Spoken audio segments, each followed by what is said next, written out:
I am John O'Brien. I'm Head of Communications with MCC Brussels. Ladies and gentlemen, welcome. And we also welcome the viewers who are on our live stream. Euthanasia is more than a legal or a medical question. It is a moral crossroads. At its core, this issue forces us to ask, who truly holds power over life and death? Is legalizing euthanasia an affirmation of personal autonomy, or does it mark a dangerous expansion of bureaucratic control into the most intimate human decision?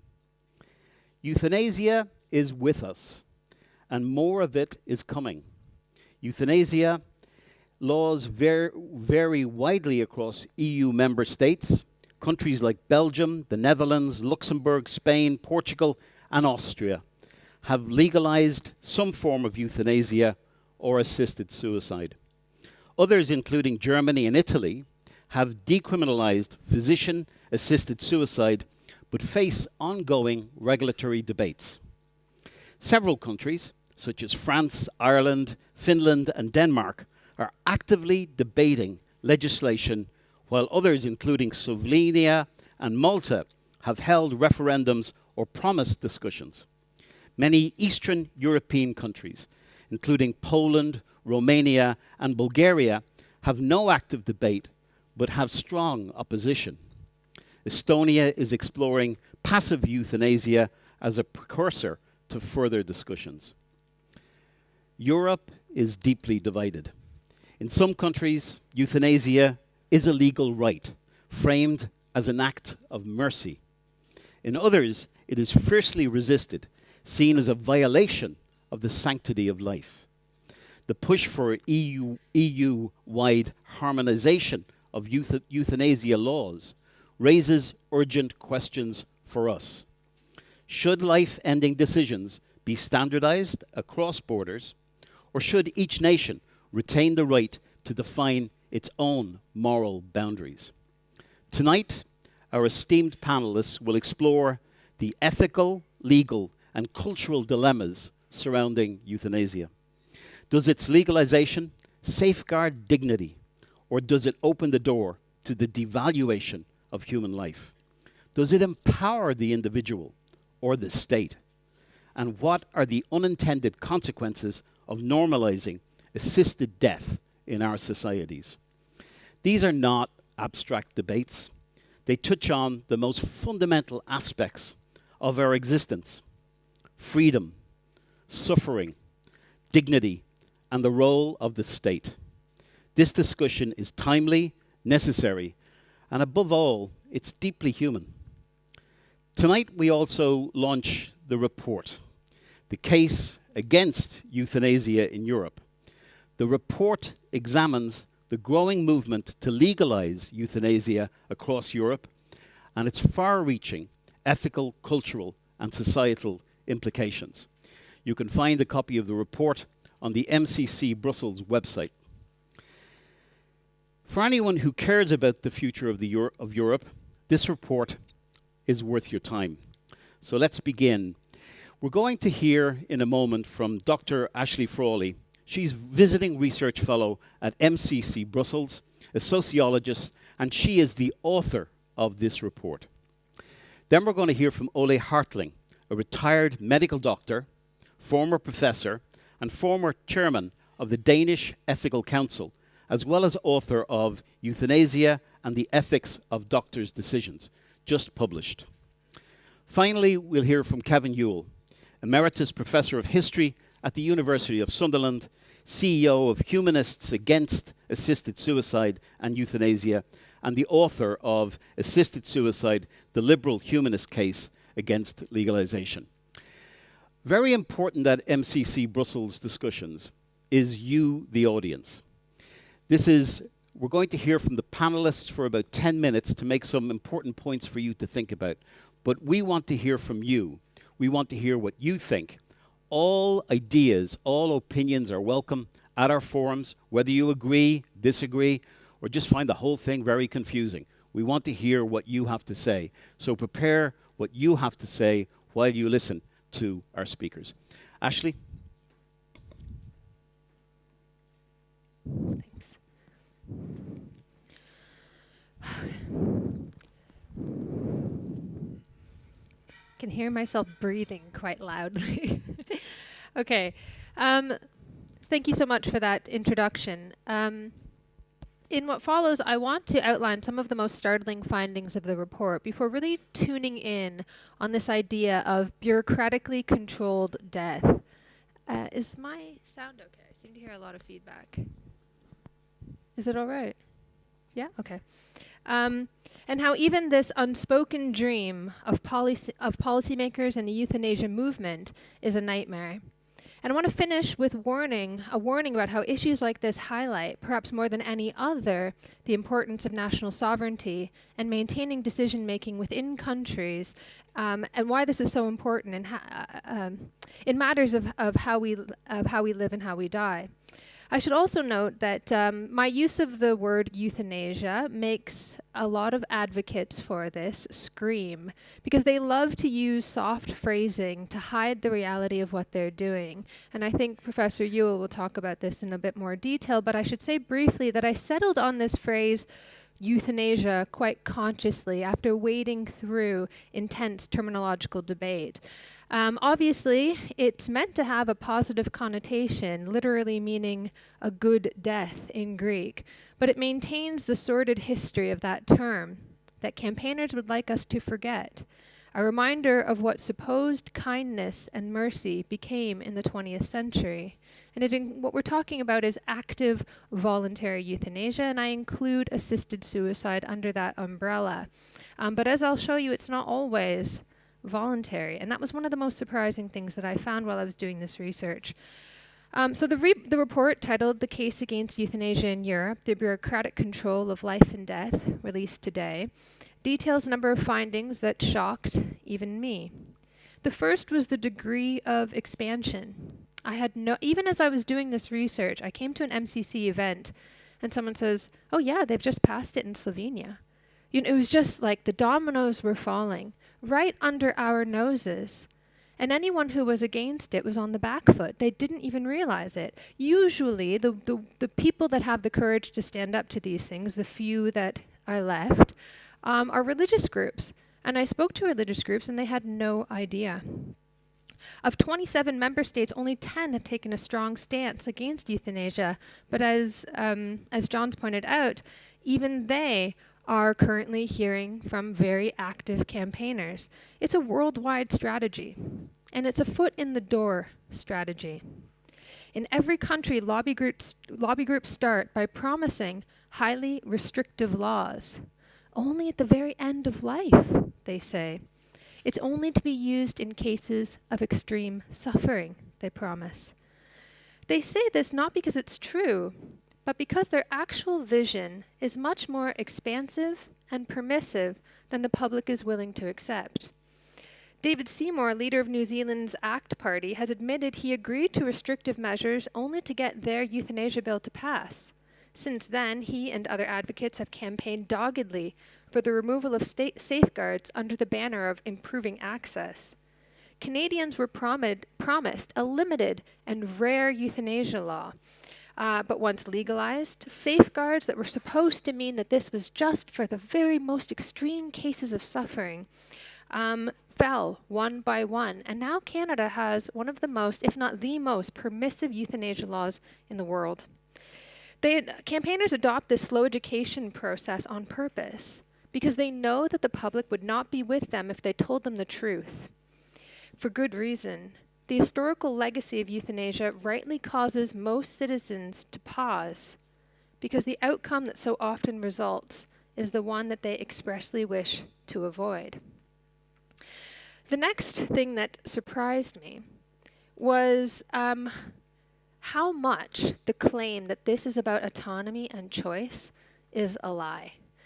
I was always suspicious of the zealousness with which campaigners pursued euthanasia, and the ease with which those in power took their side. It was about the holy virtue of autonomy, they said. But even I was surprised at how quickly the thin veneer of autonomy fell away. As a lover of freedom and autonomy and choice myself, I expected that this would be the most difficult argument to contest. But I very quickly realized that this was not about autonomy at all. Let me give you an example of this. I was on Times Radio recently reviewing the papers, as I do sometimes, and lo and behold, I had nothing to do with this. The first issue that comes up, euthanasia, or assisted dying as they like to call it.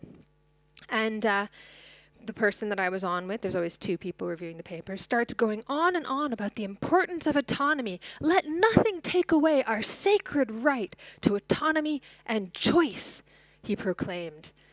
Oh, how we heard about the importance of autonomy. And then there was a commercial break, and we came back. And the next topic was unhealthy food and obesity. Oh my, where did that sacred virtue of autonomy and choice go? It was all but forgotten. Suddenly we all needed to be saved from ourselves, from the illusion of choice.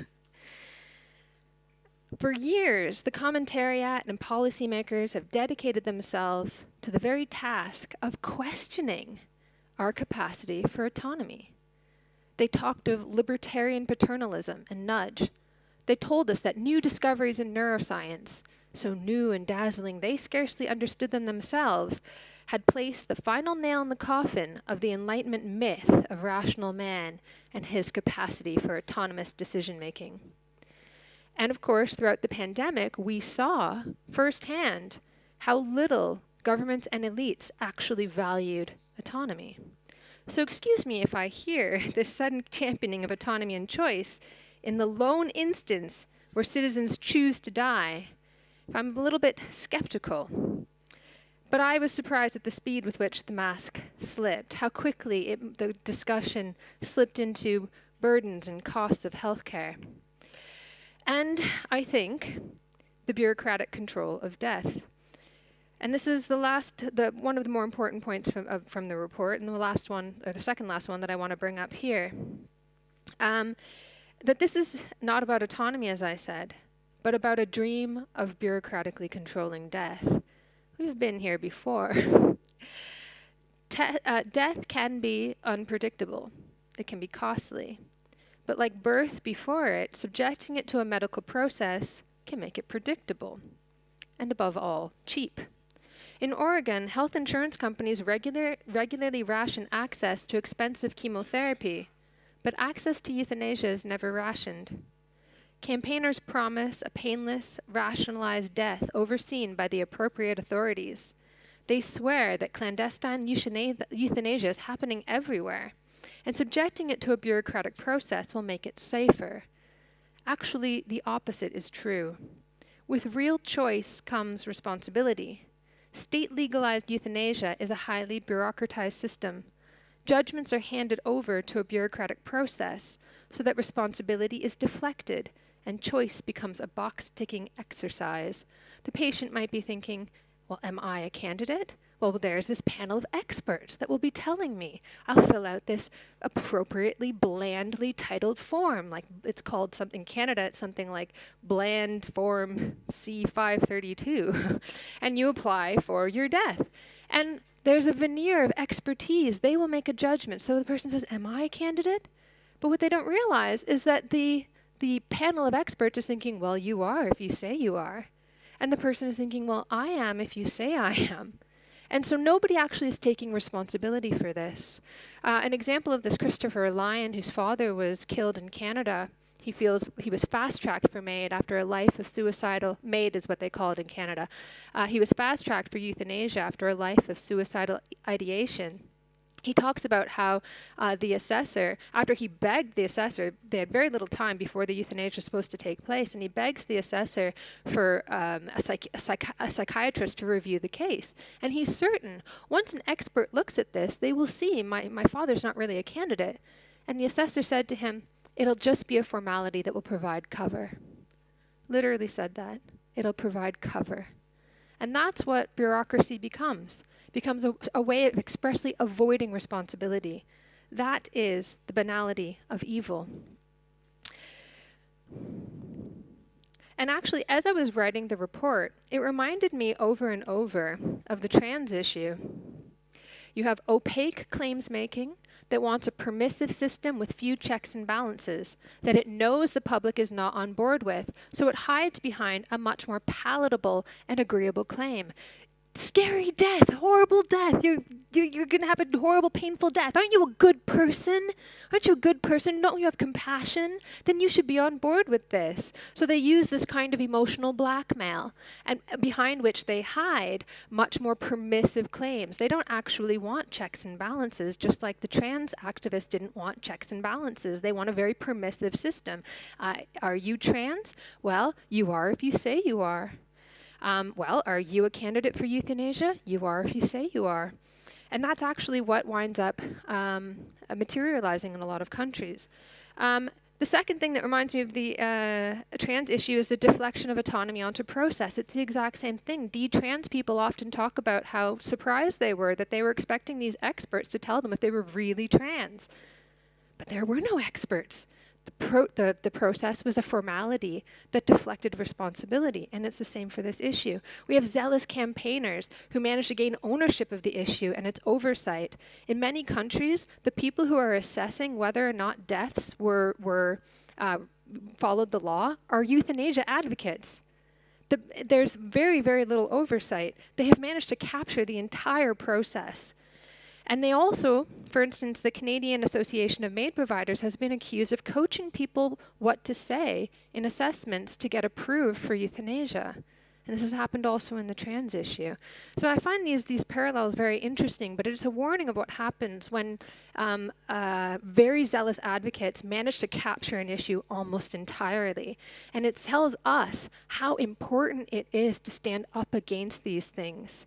To be brave, to not fall for emotional blackmail about forcing people to suffer. Do you want people to suffer?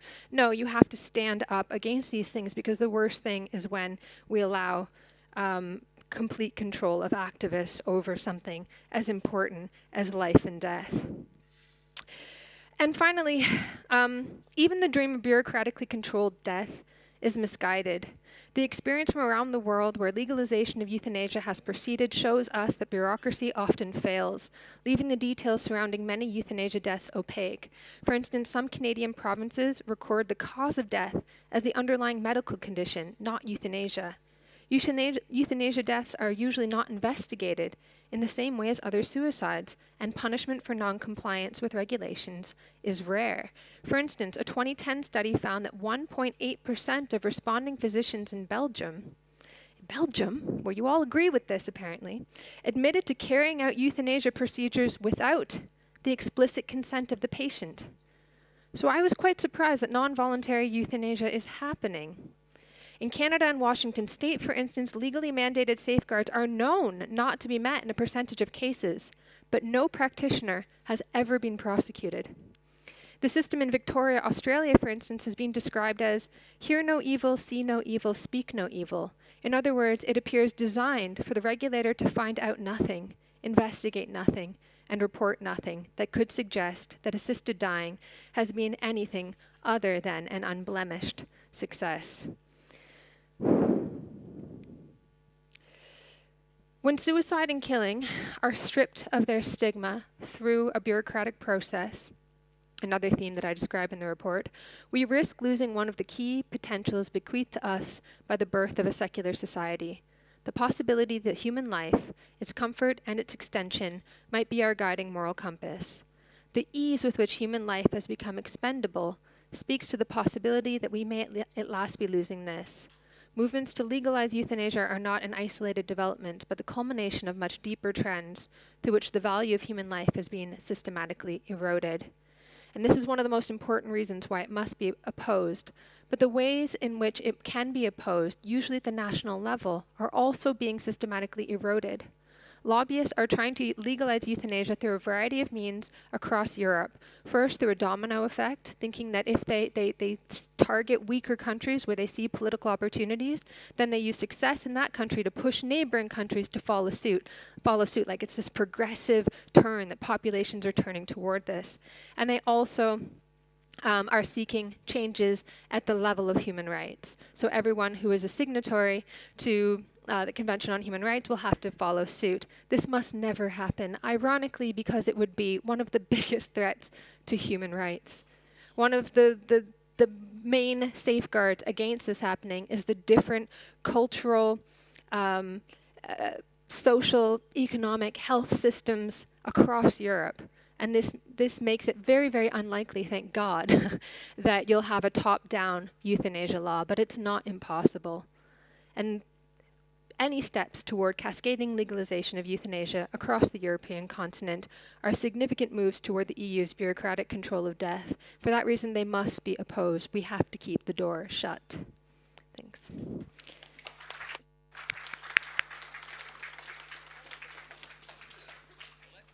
Thank you.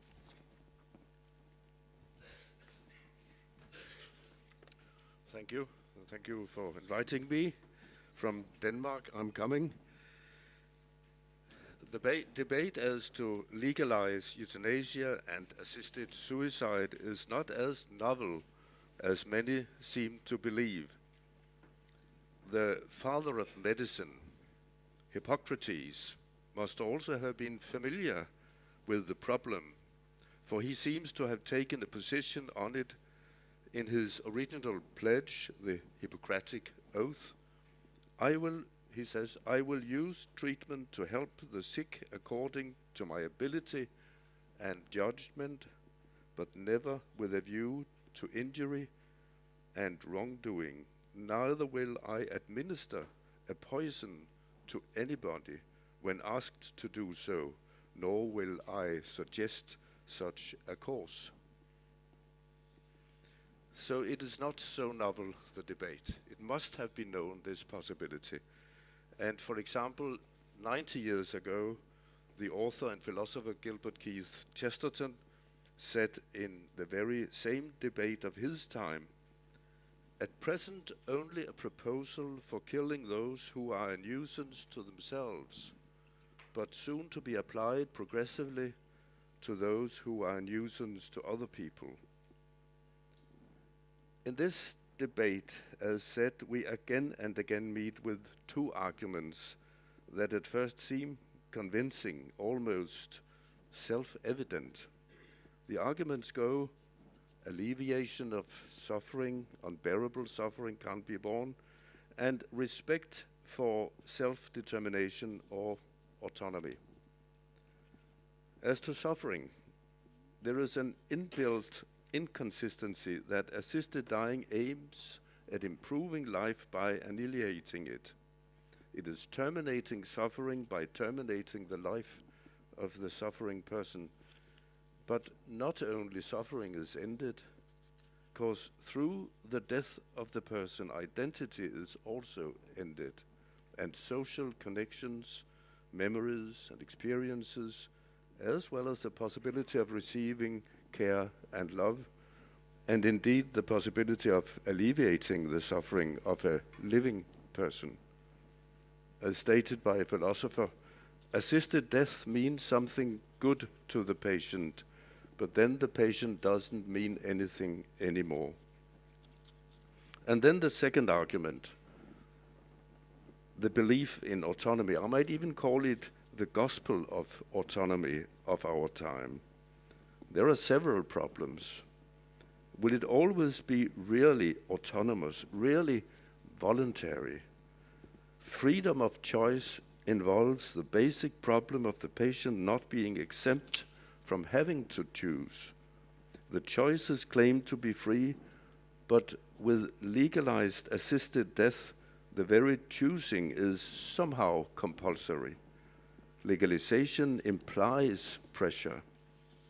Moreover, a feeling of hopelessness and of being superfluous and unwanted may be fragile basis for exerting autonomy.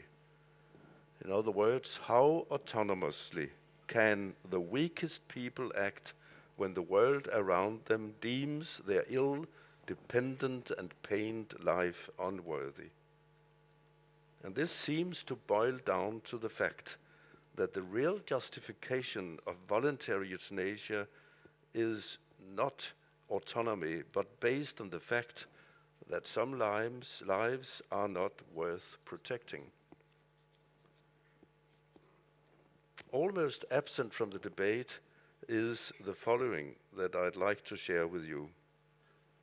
My late wife, Catherine, opened my eyes to the importance of the fact that all of us send and receive on two wavelengths of our mental transmitters, so to speak. One wavelength is cognitive or rational, the other is emotional or irrational. It is two centers of thinking, the center of the brain and the center of the heart, perhaps somewhere here. Accordingly, we use both the brain's language and the heart's language. As an example, we know that tears are water containing 0.9% of sodium chloride, but we also know that tears are grief, caring, anger, joy, etc. I lost Catherine in 2012. She had developed chronic kidney failure. She had grueling but vital sessions of dialysis, 4 hours dialysis, a break the following day, then again. For many hours immediately after dialysis, she was exhausted and nauseated. As the time for the next dialysis approached, the accumulation of fluids started to torment her. Her breathing became labored, and she had pressure across the chest. The fear of the next dialysis was gradually superseded by a paradox longing for it to ease her situation. But she yearned so badly for normal days without pain and nausea, but they were few and far between. And there was an overwhelming certainty that there was no prospect of recovery. "I know what I can do," she said one day. "I've been thinking it over. Want to hear?" I nodded cautiously. Her eyes came to rest on me. She was serious. "Well, one night I'm going to open up the dialysis catheter. The blood will slowly drip out. Because of the anticoagulation therapy, it won't stop. I'll slowly fall asleep." And then, hardly pausing, she added, No, when you look at me like that, I won't do it." Catherine was thinking of taking her own life for her own sake, but refrained from it again. Did she tell me about her plan to find the courage to carry on living? Because I believe it gave her strength that despite pain and misery, there was something to live for. Had I only had the brain's language, I could have said, "I do understand you. You are in a terrible predicament. You shall not be alone. I will be there holding your hand while it happens." Wouldn't that have sounded quite responsible and caring? But the heart's language could not find such words, could only express shock and sadness. A palliative care doctor explained that an expression of a wish to die may be a question rather than a statement. And the question could be, am I of any worth? Am I in the way? Do you need me anymore? He adds that patients are looking for the picture of themselves in the eyes of their beholders. If the answer is returned that they should be helped to die, it is an affirmation of what they suspected, that others now see them as worthless and superfluous.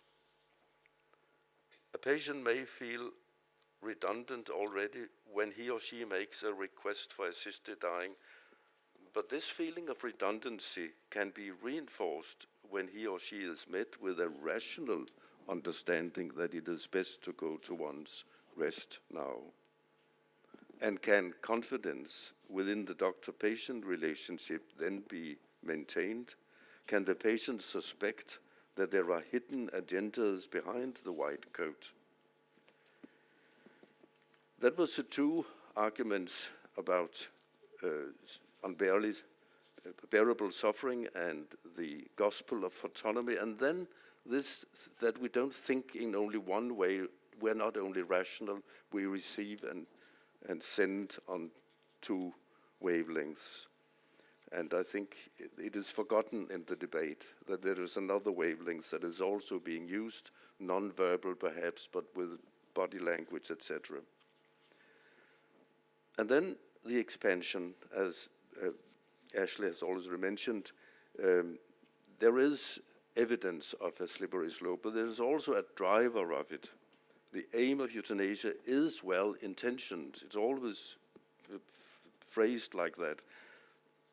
Who's going to limit benevolence? And all that is well meant. And then we are already seeing it. A number of countries, as John mentioned, have given us an object lesson in this development. There is a logical mission creep using equality law. Euthanasia is extended from terminally to chronically ill, adults to children, mentally competent to mentally incompetent. I might use another metaphor here than the slippery slope. And it might be the metaphor of the crossing of Rubicon. Caesar came to Rubicon and crossed it, you know. It's taking an irrevocable step, a point of no return, because no law has ever been able to be ruled back. It cannot be done, unfortunately, and therefore we in Denmark are extremely careful about this and warn our politicians about this step. Thank you.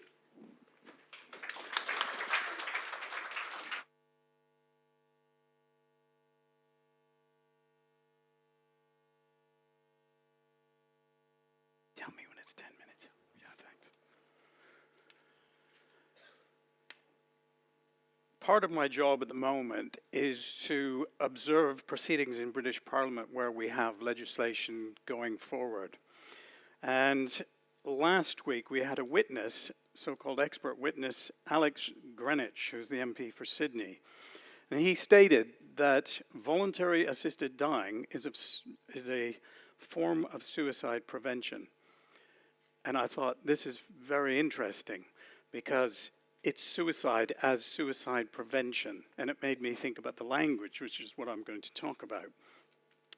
So not only is that manifestly untrue, even in his own state of New South Wales, after the law was introduced in 2023, you had suicide rose from 866 to 883, and it increased in the over 65. So it's not true that non-assisted suicides go down when you legalize assisted suicide, but it made me think about the language, and that's what I'm going to talk about today, and it's something that Ashley touched upon in her report. So I'm going to do a couple of things. First of all, the questions I had were, what role does evolving language play in influencing legalization or legislation on euthanasia and assisted suicide? And second, what are the effects when we adopt different terms to represent what is essentially suicide, or at least the result of a suicidal impulse?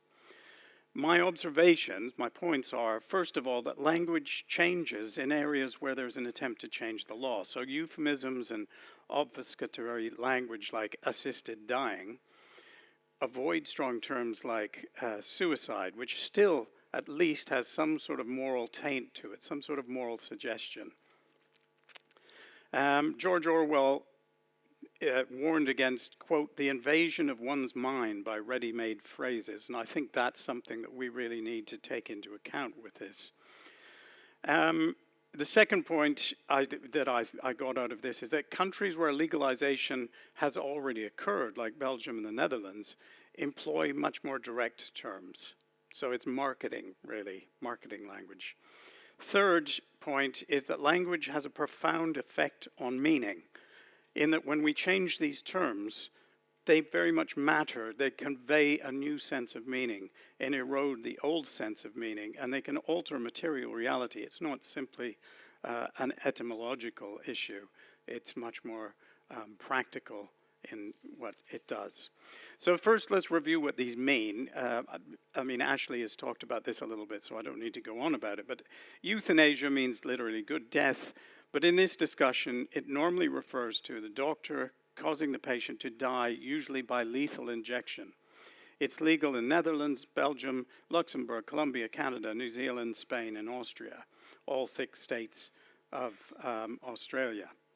Assisted suicide is when the doctor or medical practitioner gives the patient deadly drugs knowing that the patient will use them to kill themselves.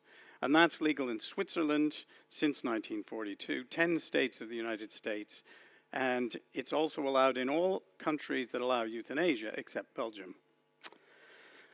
Assisted dying varies in its definition. It's used as a sort of umbrella term, but as David Jones has demonstrated in a recent article in the BMJ, there's no agreement about what it means, and it is clearly marketing language.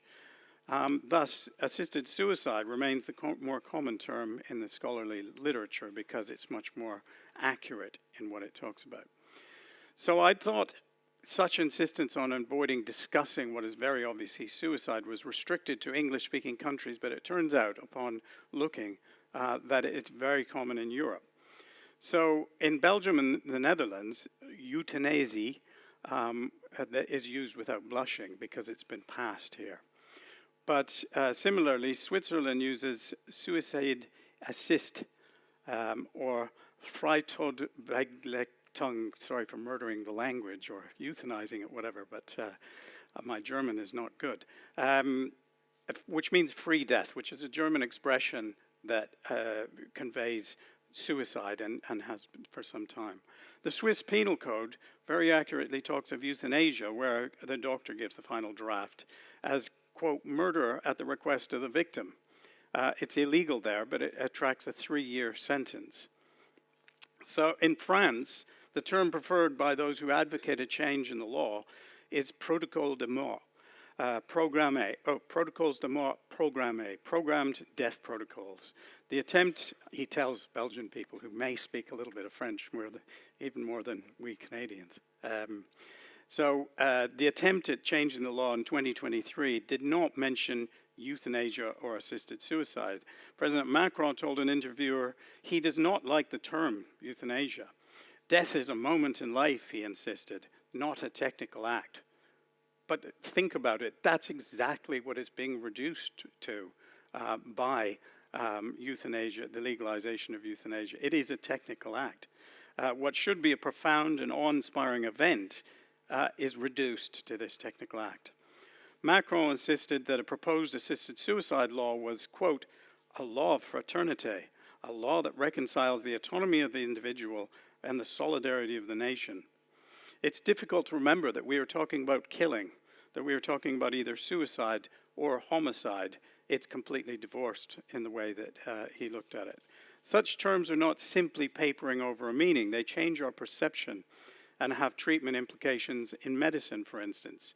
In a paper published in the European Association of Palliative Care, it argued that we should declare palliative futility in some situations. And you will know much better than I do, Ole, but to me, palliative care, if we are to take what the World Health Organization defines it as, means not abandoning the dying. It means caring for the dying. It doesn't mean giving up on the dying and actually killing them, even worse, killing them. So what we can all admit is that death may be in a patient's best interests, but there's no evidence that exists or can exist. Who's got the empirical evidence on that? Nobody, because it's by nature impossible. Yep. So we now have the term terminal anorexia. Given that anorexia nervosa and other disorders are psychiatric conditions, the implication is that the psychiatrists and psychologists give up treatment of these patients, or worse, that they consider killing the patient as part of the treatment. And here are the physical manifestations of what I'm talking about, this change in the language. So in a recent report, there are 60 women across the world, and they are all women, who have died by euthanasia and or assisted suicide solely because of an eating disorder. And I think that's something that everybody should keep an eye on. And that is a physical manifestation of what I'm talking about, these redefining words. I have no time because John's telling me to get down. but I would love to go into the origins of these terminological changes. So please do ask questions about that. I'm a historian, and we love talking about how these things occurred in the past. So I think it's to do with the reconsiderations of the moral implications of suicide, but I shall stop there.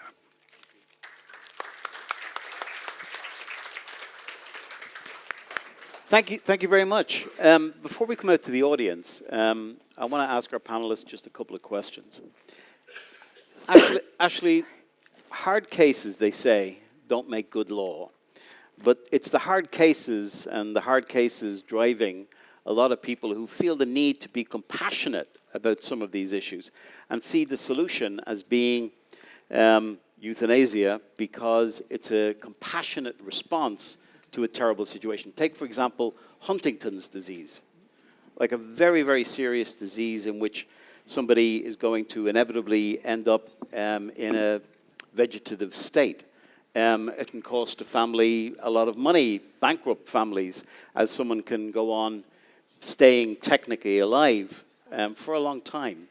So how do you suggest, as somebody who opposes euthanasia, how do you suggest that people in public can get their heads around the idea that there's some terrible diseases out there, there's some terrible situations that people are in, and what is your compassionate response?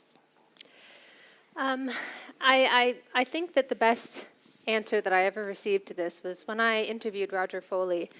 Roger Foley is a Canadian man who was pressured into receiving assisted dying when he could not get assisted living in the community. He didn't want to die. He requested repeatedly assisted living, but instead he was repeatedly offered assisted dying and reminded of the cost of his hospital stay. And luckily for us, he had the wherewithal to record those conversations. And I probably shouldn't say this. Hi, Roger. Roger's watching at home. Well, at home, he's actually in the hospital. But Roger said that he would watch us. But one of the person that was doing the convincing, is trying to convince him, is also has also argued for organ donation as a means of euthanizing someone. To euthanize people to take their organs specifically. It's like, that's the thing. Like, I thought it was well-intentioned. I really did. And the more that I looked into it, the more I realized it's not well-intentioned. It is so much darker than you could possibly imagine. I really thought people were compassionate. But then, someone contacted Roger, an MA student. So an ethics board actually passed this research to discuss whether it was too soon to talk about publicly the environmental benefits of euthanasia. Is it too soon to discuss the environmental benefits of euthanasia? This person actually not only thought about this, first of all, said the quiet part out loud. Everyone else is like, nah, she don't say that. But she's a student, right? So she had no idea. Actually contacted someone who was pressured into dying to have a chat about this. Absolutely no idea. But if somebody has Huntington's, though, and they know that inevitably they're going to end up in a really terrible state, what is it that you say to them, Ashley? So this is, I got off on a little tangent there, but the response that Roger gave me was, we have to accept that we will grow old. Our bodies are going to fall apart. We will become ill, and we will die. And we all have to come to terms with this. But this gets in the way of that. This stops us coming to terms with it, because most people are afraid of becoming ill. Most people are afraid of becoming disabled. And this speaks to that. It's like, how many times I've been on the radio debating this, and people, I actually hear them saying, well, if I've lost my dignity, like I can't use my arms and legs. Like, that's disabled people. Well, of course, euthanize me. They're imagining that life. Oh, that's not a worthy life. That's not a life worth living. Of course, if I ever get in that state, euthanize me. Or I'm incontinent. Oh, no, God forbid you're incontinent. A lot of disabled people live with incontinence. What you're saying is that is not a dignified life. These are lives that are not worth living. That is not compassionate. That is people who are looking at those lives and saying they should not exist. That is the opposite of compassionate. That is dark. Okay. Ole, there was a time when suicide had a lot of taboo around it, a lot of stigma. There was a time when if somebody dies, it's a great sadness. It seems as though the tsunami of embracing euthanasia in Europe, something has fundamentally changed in our society. It seems as though death and helping people die has become something that is as Americans say, a no-brainer. It's something very acceptable. What has changed fundamentally in European society to cause this change that people are embracing the idea of maybe it's time for you to go? Originally, suicide was looked upon as a sin. You could even be hanged if you didn't succeed, because you have committed this deadly capital sin.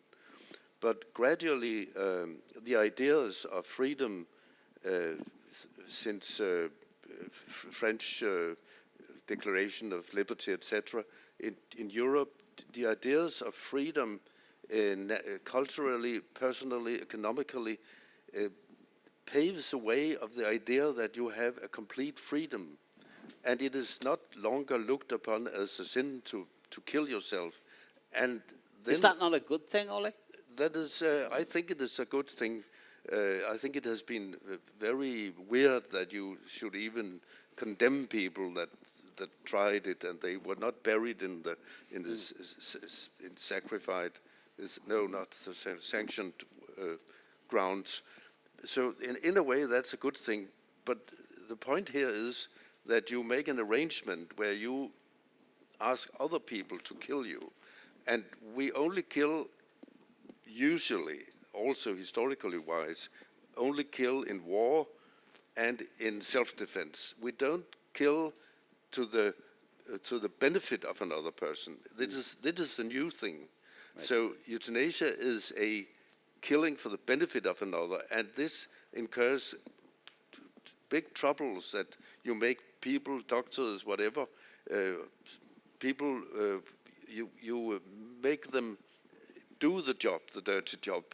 And that is not so, it is really a transgression of a taboo, that you kill another person. I think the philosopher Levinas says, I can see in his face that he wants mercy, but he wants not to be killed.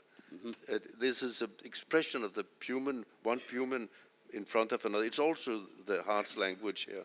You must not kill me. Okay. But now we make good excuses. This is merciful. We have all the language wise. We do it to do for your benefit. We kill you and help you out of here. I think there's a nice little story about a man in a nursery home who said, had I been an animal, I would have been knocked down. And the little girl who was just helping, and he took off her rubber gloves, took her hands, and she said, I'm not a doctor, but as far as I can see, you are not a horse. And he repeated this experience again and again because it gave him a hope. Mm-hmm. He was looked upon as a living person that was still living. Mm-hmm. He was not taking on his word, okay, we kill you because you are in a misery and everyone can see that. We can see that, you can see that. Got you. Kevin, you've been involved in some of the political discussions around this question in many European countries. I know you're very involved in the political discussions in the UK. Maybe I'm looking at it from the wrong direction, but when I listen to the debates in places like Ireland and Denmark and the UK, I have the feeling that you're losing. People who have your perspective are not winning, not especially in the sort of political class. Are you losing the debate? I would say no, but I would say no, wouldn't I? But I think one of the reasons that we are doing much better in the UK is because we're able to bring out the discussion. One of the problems with this entire discussion is that nobody really thinks about it. Everybody just ticks it off, tick box. Yes, that sounds like a good idea. And by raising it, what you find, in fact, we've demonstrated this with polling, is that people will become more and more opposed about it the more that they're able to think about it. And I'm encouraged by the fact that, for instance, unlike, for instance, gay marriage, which took off in 2008 and just went like a wildfire across the world, this has slowed down. And in fact, if you look at the United States, there hasn't been a new bill passed in 3.5 years. So that gives me great encouragement. I think the more people actually think deeply about this issue, the more that they will resist. And I'm encouraged by what's happening in the UK, although, as you say, there are political factors that can get in the way. But I think when people take the issue seriously, they tend to reject it. Thank you. So now it's your turn. We'd like to hear from you, the audience. If you can raise your hand, stand up, and take a microphone that one of my colleagues will have. So who'd like to ask a question? Is this lady here in the white sweater? I'm a bit pessimistic. I'm an atheist. You're an optimist. Okay. Okay, so first I want to say I'm Belgian. So I was quite astonished by what was said about the Belgian law. In my case, I had the opportunity, the sad opportunity, to see how the law was followed in Belgium when a friend of mine chose to end his life. So, and I would like to say to Mrs. I'm sorry, Frawley. Mrs. Foley, that, well, you can't judge if to be incontinent and not having autonomy is not a problem for a person. I think that a lot of things were said today were very theoretical. It's not the thing in Belgium, well, it was voted. So it was asked to have a response to it. Okay. And until now, it is one of the best law which exists. Any law could always be not approved, amélioré, improved, yes, improved. But the fact is that nobody is forced to take euthanasia. Okay. And also, I want to say... Nobody? You want to stake your life on that? Yes, or just nobody, the lives of disabled nobody, people? because I think you are just wrong Nobody. about that. That's not Okay. true. So, no, I just want to say another thing, that no doctor is obliged to apply euthanasia. If he's against his conscience, Thank you. he said so. Thank you for your contribution. Frank? I think we have to be very careful with this particular issue. I thought, Ashley, you were a little bit one-sided when you were suggesting that everything is done on the basis of bad faith behind the scenes, rather than understanding that the people that are promoting these values are missionaries. They believe zealously in what they believe in, and it's always been like that. But I think that we also got to dig a little bit deeper, because it seems to me that the reason why we're losing the argument, I think Kevin is wrong on this, we are losing the argument everywhere in Europe, is because it's ultimately to do with the question of morality. Because when we're discussing death,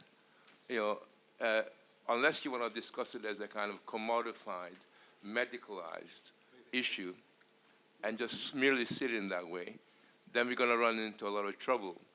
And one of the problems that has occurred is that when moral norms are seen as being unimportant or very much something that we talked about in the past, unless we understand that, then we basically exist on their terrain, where their arguments establish the premise on which all the debate is taking place. So if you take, for example, just one simple concept like the good death, it's a concept that we're now using. Oh, she had a good death. But actually, when you explore the meaning of what a good death is, the implication is that those people that didn't die the way that she did had a bad death, or certainly at the very least had a death that was morally inferior to the one that was controlled and done according to a particular procedure and law. And one of the problems that has kind of kicked in is that basically the idea of a good death is also then coupled, at least in the English language, with responsible death. So the people that are getting kind of killed by doctors are responsible because they spare other people of the burden and the hassle of having to watch them die. And when you look at the language of responsibility and goodness, these are outwardly moral concepts that have been entirely corrupted to become its very, very opposite. So we're not really looking at the language and the ideas kind of properly. And what I really kind of worry about is that because we haven't got a moral language to which we can give meaning to human life, because most people that give meaning to human life do it in ways that is often very superstitious or entirely based on religious kind of basis, because we cannot give a humanist understanding of human life. We're not in a position to actually give an effective counter-argument to what is really taking place. And just one last point, this is the most important one. You know, the question of force, nobody is forced, is not something that's to do with somebody coming to you with a gun and telling you to commit suicide. I talk to loads of old people who tell me in England that ever since it's been debated in Parliament, I feel a bit responsible. Maybe, I was talking to a 91-year-old woman who feels I have become redundant because by being an old person, a burden on the health system, a burden on society, I feel that somehow I'm not really wanted. And when a lot of old people feel that they've been neglected into this second moral status, then they then become susceptible to becoming influenced by these kinds of good death entrepreneurs. So we need to really get our arguments together much more persuasively. Thanks, Frank. Otherwise, we'll lose the argument. Okay. Tony, I want to take Mose, from the Brussels Times. Yes, thank you, Musa Upload, Brussels Times. You mentioned that there are quite several EU member states where euthanasia has been legalized in different forms, also assisted suicide.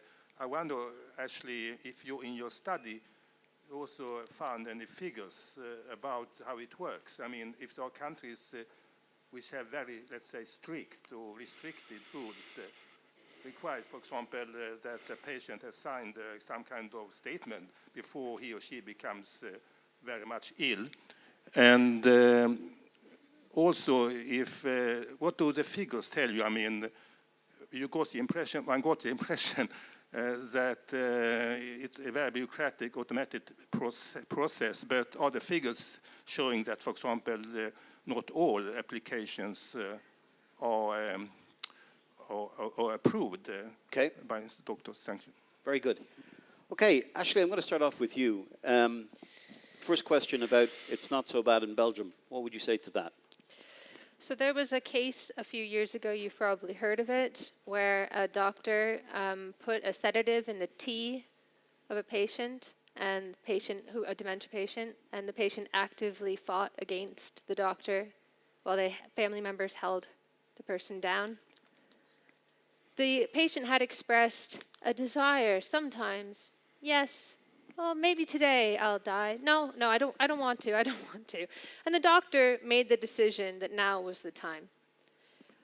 That was a majorly borderline case, and it's one of the very few that was almost punished, but wasn't actually punished at the end.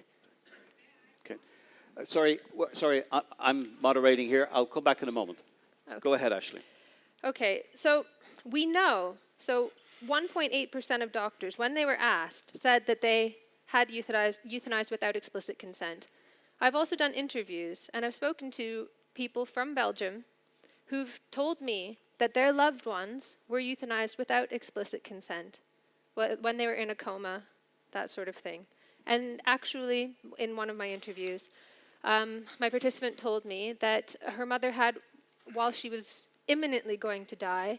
She had participated in a very invasive surgery, even though it couldn't save her life. She had cancer, but wanted to give that gift to science. And she fell into a coma, and she was shocked to find out, my participant was shocked to find out a little while later that, oh, you're being invited to this euthanasia, you're being invited to the death of your mother, and it's supposed to be this happy occasion where we all go in and we all say goodbye. And it turned out that her sister had arranged it, and she strongly suspects, because probably she had 2 to 3 months left to live, but this would fall during the holidays, the summer holidays, and that would be quite inconvenient.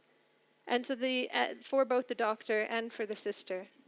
And there was nothing she could do about it, and she had to go and pretend that it was okay. But this was non-voluntary, and there are a lot of these. People are very close to death, and it's a non-voluntary euthanasia. So Ashley and the other panelists, I'd like to ask Mose from the Brussels Times was saying, when we look at these anecdotal situations, which are very disturbing, how does that translate into sort of statistical situations? Like what is going on in the majority of cases? Are there cases where suicide, assisted suicide, euthanasia is refused? This is the thing, that it depends. It depends on the practitioner. There have been leaks from, in Canada, for instance, of message boards where doctors were discussing very difficult cases with each other. And it really depended on how zealous the practitioner was. And here's the other disturbing thing, is that a very small number of doctors carry out a huge proportion of the deaths. Like in Oregon. Huge proportion of the deaths. And so what winds up happening is, because you have so much conscientious objection, you have a lot of people who refuse to carry it out, the practice winds up getting carried out and overseen by people who are really, they're like evangelical about it. So they tend to be the most permissive. And I've got a companion report, which I'm hoping to release in the next few days, where I go through some of these arguments in detail, hopefully refine the arguments, as Frank has said, I've lost my train of thought there. So but essentially they are extremely permissive, and they talk about autonomy and choice and assessing capacity as an afterthought. They talk about it as the rigmarole that I have to go through because someone might pull up my file. Okay. They care very little. So some people care a lot, and they're worried about, oh, am I euthanizing this person because they're homeless? They've told me they don't want to die, but they can't find housing. And the doctors actually respond and they say, oh, well, yes, it's true that you are euthanizing them because of their housing, but isn't that kind of pain and suffering? Mm-hmm. So you get that kind of, people are going, so even if it's not expanded in law, in practice, it can be on demand, depending on the doctor that you get. At least that's the case in Canada. Ole? In 2017, there was published a book about the experience from Belgium of 15 or 16 years, and it's called Euthanasia and Assisted Suicide, Lessons from Belgium. And this is a heavy book. It's thick and heavy, and it is a critical book because it has so many instances of how things expand. There is one sentence I'd like to quote to you. There is an indication that euthanasia, once the barrier of legalization is passed, tends to develop dynamic of its own and extend beyond the agreed restrictions, in spite of earlier explicit reassurances that this would not happen. In Belgium, such reassurances were given when the 2002 law was being debated. Okay, thank you very much. Kevin, you can pick up on any aspect of it, but a particular aspect that I'm interested in is, do you think that those who oppose euthanasia have really developed their argumentation well enough to convince the general public that euthanasia is a bad idea? Sadly, no. I mean, one of the problems is that, and I've been working on this for 25 years, so I'm still working this out. It's a very, very complex problem and issue, so I think it's very, very difficult to come up to speed on it. And the other problem is that we're finding is that a lot of people have this inclination against it, but they can't really put their finger on why. And so it does take a lot of research and a lot of understanding in order to oppose it. If I can just come back on a couple of things. Briefly, yeah. Yeah, very briefly. First of all, you say the death is very peaceful that you attended. Very difficult to say because it was peaceful for you, but of course the same drugs that are used in US executions are used in euthanasia. And what they do is they give a paralytic drug which stops anybody from actually expressing any kind of if they were in pain, they wouldn't be able to say so. So it's more for the observer that it's a peaceful death. It's almost like the person there, most deaths are peaceful. Most deaths that people have, the vast majority of deaths, according to palliative care experts, are peaceful. But these deaths, I'm not certain that they're peaceful. In Oregon, the length of time was 137 hours to die. And that's not a peaceful death. I'm not sure why you would think that was peaceful. Second point, Tom Mortier, Belgian man, was very in favor of euthanasia and was, basically saw the Netherlands and Belgium as progressive. They were Giedlands, I think that's the expression, Dutch.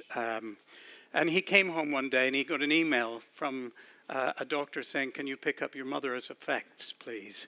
Because she had been euthanized. And of course, it's medical treatment. Then you are private about it. You don't have to tell anybody about it. So these are the sort of horrible aspects that actually happen below the surface. And I think it's the surface looks very shiny and bright and lovely and peaceful. But underneath that surface, I don't think it happens.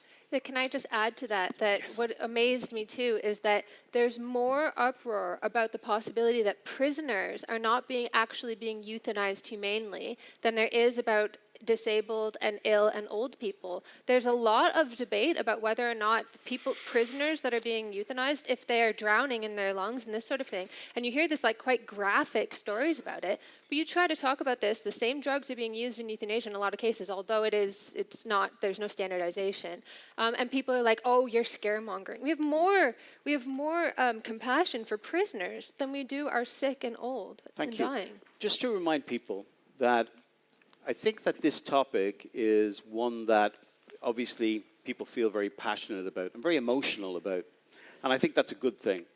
But I think it's important to recognize that we want to, all of us, regardless of our position, shed more light than heat on the conversation. So just try to remember that when you're making remarks. Another point is that when you get the microphone, it's very important that you hold the microphone like this, because holding it down here, the sound guys are going to have a problem at the back. So I'm going to ask you to do that. Bruno from the Times, please. Okay, John, just to demonstrate, it's not just about holding the microphone close to your mouth. You've actually got to speak into the microphone. Right into the top, please, Bruno. I haven't seen that. If you can stand up, Bruno. Yeah. No, I haven't. This last point Kevin just made is very, very important. This is medicalised. In Belgium, it is medicalised euthanasia. It is essentially private. And this undermines actually something that was really important in modernity, which is if a homicide takes place, if a death takes place, it should be investigated. We actually have an inquest system. We prosecute homicides on the whole. And the problem with euthanasia, because it's medicalised, it is hidden. It's private. It's confidential between the doctors who enthusiastically carry this out. We only ever find out about them, particularly the controversial cases, when someone involved in it comes forward. One of the doctors who's very active in Belgium, Dr. Wim's Distelmans, he's arrogant enough, he wanted to hold a seminar on euthanasia at Auschwitz to explain how liberatory it was. He doesn't like to do media where he has to answer questions. I've chased him down the corridor in UZB trying to talk to him about Tom Mortier's mother. We only find out what he does when someone comes forward. The Bessem twins case, in 2013, two twins who were euthanized by the Distelmans, given a lethal injections with promises they'd go to heaven. Their brother heard him saying, you will go to heaven, you're going to wake up in heaven with the angels. We only found out about that case because they went shopping to find someone who would kill them. They went shopping to Distelmans. 2 hospitals had turned them down. They went shopping. We only found out because doctors in those hospitals and their brother, their older brother, were unsettled enough. Look at the case of Chantal Delcourty, who was killed by euthanasia in Belgium in 2022. She was 23 years old.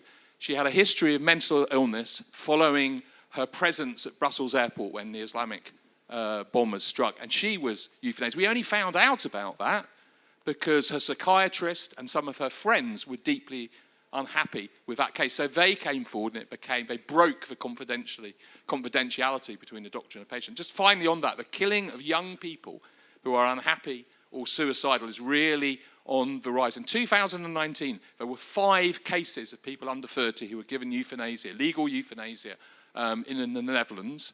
In 2023, that had risen to 22. Now, if that dynamic continues, euthanasia is going to be used privately, hidden from view. Homicide, medical homicide, is increasingly going to be used for young, unhappy people. That's not suicide prevention. Thank you very much. Tony, I'd like to, this lady over here with the orange top. Yes. Oh, there we go. We've got a microphone over there for you. Okay. Remember, speak into the microphone. Yes. Thank you for giving me this opportunity. My name is Doris Nick, and I'm so sorry I'm not of the medical field. I've never been a science student. I'm a hairstylist. And this is my second time to attend an occasion with MCC. The problem with euthanasia concerning my background, where I'm coming from, is that it's a very strange idea. And already from what I'm hearing, the decisions were taken without considering the fact that Belgium has become cosmopolitan. And looking in here, I think I'm alone, because I don't see people of my color already, but these decisions were taken that has to affect me and my own people from my country, Africa, and the rest. Okay, already in my country, when you tell somebody that somebody who commits suicide, where you committed suicide, you are buried where you died. You will never be given a burial with dignity. Already it is an abomination that it should be mentioned. And if one of us is sick in the hospital and has to be attended by a medical specialist to convince us to accept the fact that we have to die by euthanasia, I think it will be so traumatizing. Very, very traumatizing. Personally, if there is one thing I'm afraid of, is how I'm going to die. Okay. Because I don't want to die painful death. Okay. So I just wish to say that if this message has to be considered, we should consider people from cultural backgrounds, their belief systems, and making sure that they should be aware, the awareness should be created beforehand. Thank you. Thank you. This lady here, just in front of you, in the row in front. The row in front. This lady here. Thank you. If you could please stand up. Yes, great. Okay, so I just wish to tell a case, the case of a friend. You have to tell it briefly, okay? His father was killed in a hospital with no consent of the person and no consent of the family. And since today, it's also an impact on the family. Very nice, thank you. At the back.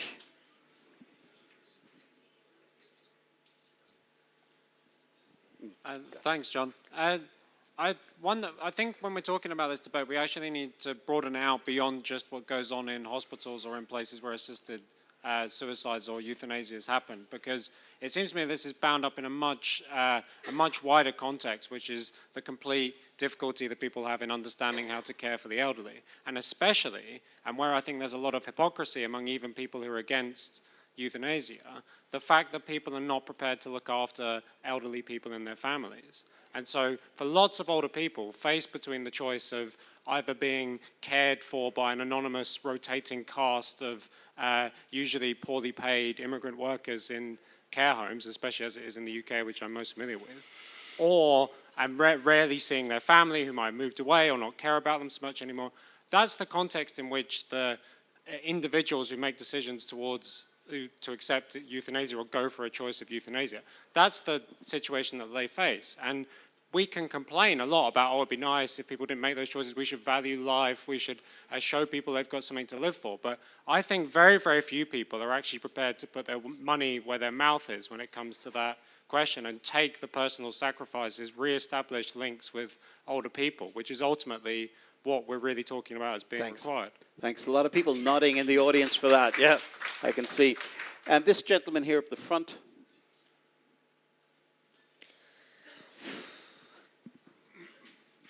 Hi, good evening. I'm Paul. I'm from Belgium. I can proudly announce that we have a government after negotiating for 237 days.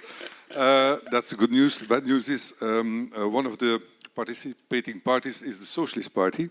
And this is what they showed to their Congress when they wanted to have the confirmation of the government participation. And it announces that we have larger criteria for euthanasia, exactly like you predicted and like the Danish gentleman said.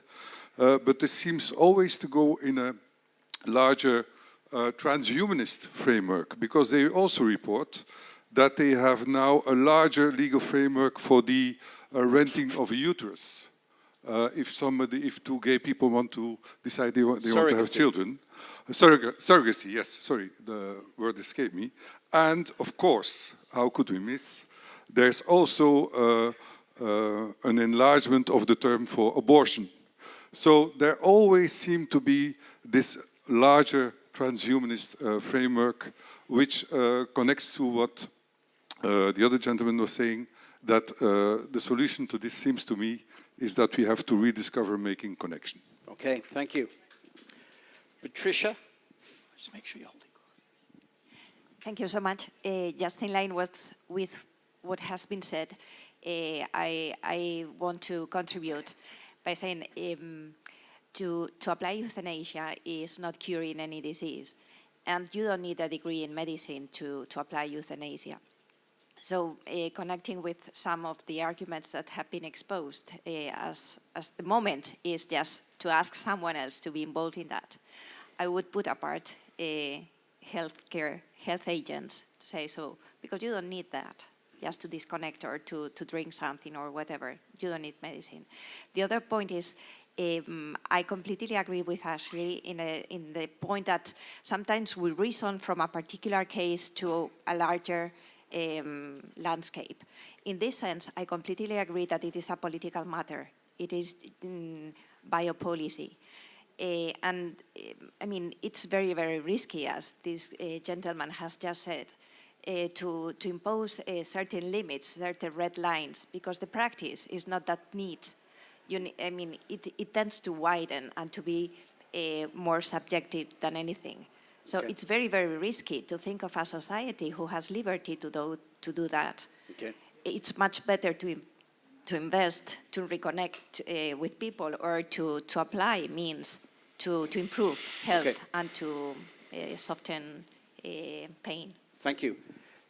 Would anyone on the panel like to pick up any of these points, any particular points that you feel? Is this our last shot? Ashley? No, it's not your last shot.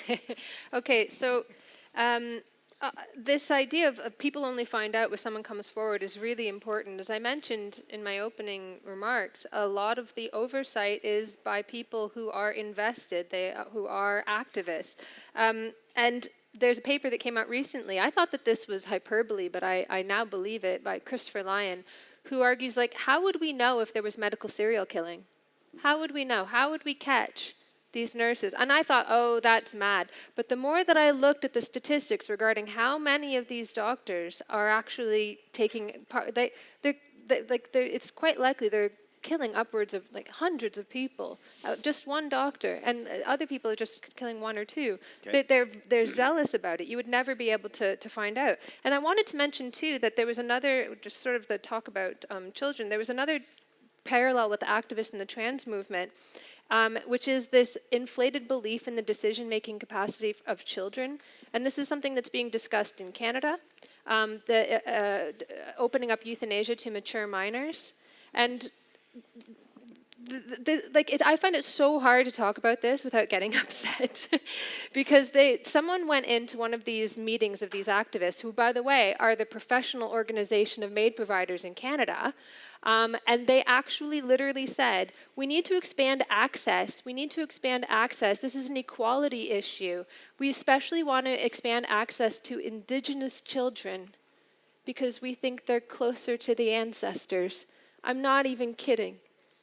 I'm not even kidding. That is, and it sounds mad, but you cannot imagine the more that you go into it how mad it actually is. Thank you. Ole? What we have heard about several times are singular stories, and what really seems to be convincing people in Denmark is these single stories that are the fate of a person, and that precludes people from thinking in connections and broader thinking and more careful thinking. On the other hand, we do also get singular stories about a misuse of the possibility. There are two groups when you make surveys, two groups that answer different than others. It is the very ill patients. There are not many surveys there, but they answer they are much more reluctant. And if they are pro, they say, it's not now, remember. The other group are the doctors. They know who are going to have the obligation of doing it. So one of the things that I have learned is that in surveys you usually ask healthy people, and assisted death is their answer to the problem of the frail and dependent patients. Thank you. Kevin, briefly. Well, just to say, first of all, that pain isn't in the top 5 reasons why people opt for this in areas where it's legal. It's not about pain. It's not about physical pain. Physical pain can generally be alleviated. It's not in every case, we know that, but generally it can be alleviated. This is based on a dark fantasy about dying, that somehow the dying is a terrible thing and we're all going to die, as has come up in the debate in the UK, choking on our feces and all of these terrible things. And of course the vast majority of deaths are peaceful. So people are worrying about death more and more, and this is what's driving this whole, one of the factors driving the whole thing is that in actual fact they don't believe that dying is a generally peaceful process, and they feel that they're scared to die without medical assistance, and that bears thinking about, because why do you need medical assistance to do something that people have been doing for, let's face it, hundreds of millions of years, all by themselves? Good point. And now they seem to need medical assistance. Why? Thanks, Kevin. Great question. I'd like to take one or two people more from the audience, but I'm going to ask you to keep your remarks brief. Green shirt there. So, yep. Yeah, treating the terminally ill is very expensive. Have there been cases or examples of health insurance systems, be it public or private, who created incentives for doctors or patients to decide in favor of euthanasia so that they can save on money on the treatment? Great question. There's a lady over there on the aisle, the far aisle. Thank you. So my question was that I don't think we've been covering sort of the medium case. I think it's easy to talk about the fringe cases of this doctor abused this patient, this doctor abused that patient, this is a traumatic story.